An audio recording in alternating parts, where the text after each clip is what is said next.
कोई जानता नहीं था कि बड़ौदा के इस जगह पर कार्यक्रम किया जा सकता है।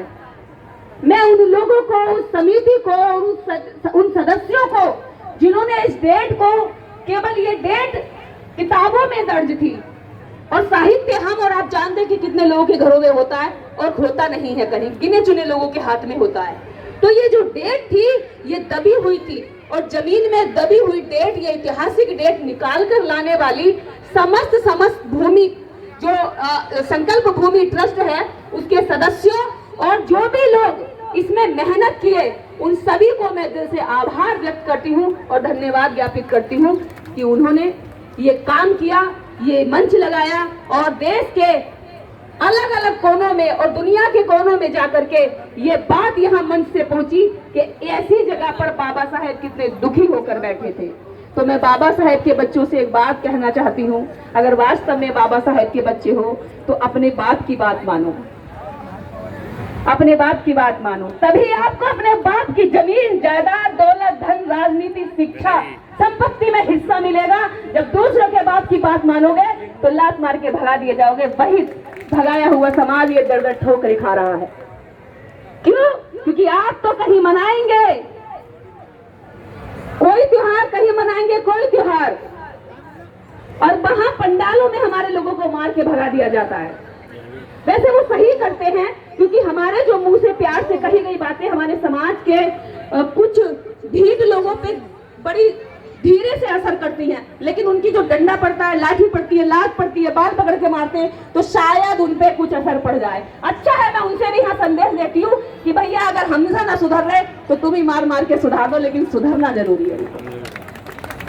क्या कहे, अपने लोगों को मारने के लिए इजाजत तो नहीं दे सकते, लेकिन मजबूरी में ये कहना पड़ रहा है। कोई हाथ लगाए तो हमारा दिल दुखता है ना, हमारा कलेजा फटता है जब घटनाएं आती हैं पिटने की, मारने की, बेटियों को उठाने की, जलाने की।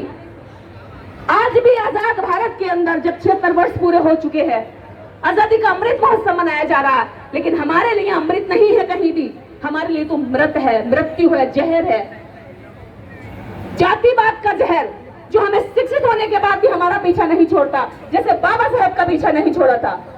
जानते बाबा साहब के साथ शिक्षित और नौकरी में आने के बाद भी क्यों किया था ब्राह्मणवादियों ने ये षड्यंत्र? क्योंकि उन्हें ये डर था अगर डॉक्टर अम्बेडकर शिक्षित हुआ है, टाई सूट बूट पहन करके अगर आज नौकरी करेगा और इसको हमने सम्मान दे दिया, इस अछूत महार को स्वीकार कर लिया हमने इस कुर्सी पर, तो फिर इसका समाज पढ़ लिख कर कुर्सियों पे कब्जा करने लगेगा। समाज में ऐसा संदेश दो कि तुम्हारी पढ़ने लिखने के बाद भी तुम्हारी नीचता और अछूतता को हम स्वीकार नहीं करेंगे। और ब्राह्मणवादियों ने बाबा साहब का अपमान करके यही संदेश दिया। और एक संदेश दिया कि तुम कितना भी जातिवाद को मिटाओगे, आप एक लकीर मिटाओगे वो 10 लकीरें खींचते जाएंगे। आप एक षड्यंत्र उनका बताओगे समाज को, वो 10 षड्यंत्र समाज में घेरते चले जाएंगे। हमारे दिमाग का टेस्ट करते हैं वो, क्योंकि उन्हें पता है कि हम बाबा साहब की औलादे भले ही हैं, लेकिन हम उनकी बात नहीं मानते। जय भीम बोलने से बात नहीं बनेगी, नमो बुद्धाय बोलने से हम बौद्धिस्ट नहीं बन जाएंगे। हमारे व्यवहार में झलकना चाहिए, हमारे परिवार में झलकना चाहिए, हमारे चरित्र में झलकना चाहिए, हमारे संस्कारों में झलकना चाहिए, तब हम बौद्ध दिखेंगे। नहीं ऊपर से कह लूं हमारे मुंह में भर रहा है गुटखा, मोमो उठाए, कुछ तो मुंह भी नहीं खोल पा रहे। मैं यहाँ सुबह से मिल ली 50 से, कुछ तो बोल भी नहीं पाए ऐसे करके, क्योंकि 5 रुपए खराब हो जाएंगे। ये समाज की सच्चाई है।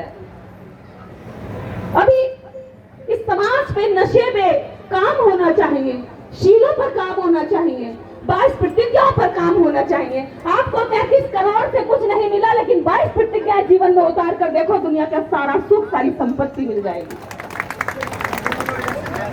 आपको जागरण, कीर्तन, दुनिया भर के आडंबर आज तक मनाए, अलग अलग की मनोती मनाई, चढ़ावा चढ़ाया, प्रसाद चढ़ाया, मन्नतें मांगी, भले उनसे रेडिया रगड़ रगड़ के हमारी पीढ़ियां खत्म हो गई, वहां भले कुछ नहीं मिला, लेकिन मैं दावे के साथ आज आपसे कहती हूं, अगर आज आप पंचशील, 5 शीलों को जीवन में उतारने, उन्हें स्वीकार करने का संकल्प लेकर जाएंगे, तो ये भारत पूरी दुनिया के नक्शे पर एक खूबसूरत राष्ट्र के रूप में दिखाई देगा। देखिए, दुश्मन से आप उम्मीद करेंगे कि वो आपको बढ़ावा देगा, वो आपके लिए टूटी हुई एक बहती नदी के लिए पुल बना कर देगा। अरे नहीं जी, अगर आप तो पगडंडी पे चल भी रहे होंगे तो लात मार के देगा जा डूब, क्योंकि उसकी नजर में हम कुछ नहीं है। पर अपनी नजर में जब तक हम कुछ नहीं बनेंगे, जब तक हम अपनी नजर में अपना ही सम्मान, अपना भी स्वाभिमान नहीं पहचानेंगे, तब तक दुश्मन से कैसे मांग करेंगे। अभी तो हमारे लोगों में स्वाभिमान की चिंगारी नहीं आई है। स्वाभिमान क्या होता है, क्या होती है इज्जत। इस देश के अंदर एनसीआरबी की रिपोर्ट बताती है कि हर चौथे मिनट पर, हर 8वें मिनट पर एक दलित बेटी का रेप हो जाता है।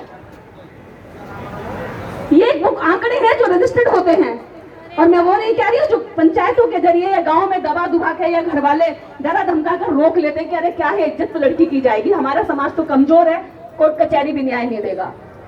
ये वो आंकड़े हैं जो थाने तक जाते हैं, कोर्ट तक जाते हैं, जो एफआईआर में दर्ज होते हैं फर्स्ट इंफॉर्मेशन में। किसकी बेटियां हैं वो? आपकी बेटियां हैं। जब अपना स्वाभिमान नहीं पहचानते तो अपनी बहन बेटी की इज्जत ही कैसे बचाओगे।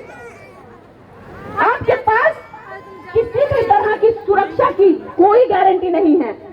किसी को अपनी जातिवादी भड़ास निकालनी है तो आपकी बहन बेटी को उठा लेता है, किसी को अपनी जातिवादी कुंठा उठानी है तो कितना समाज छुड़ा के अगर गालियां दे करके अपना मन हल्का कर लेता है। आप क्या निकल जाते हो, सड़क जाते हो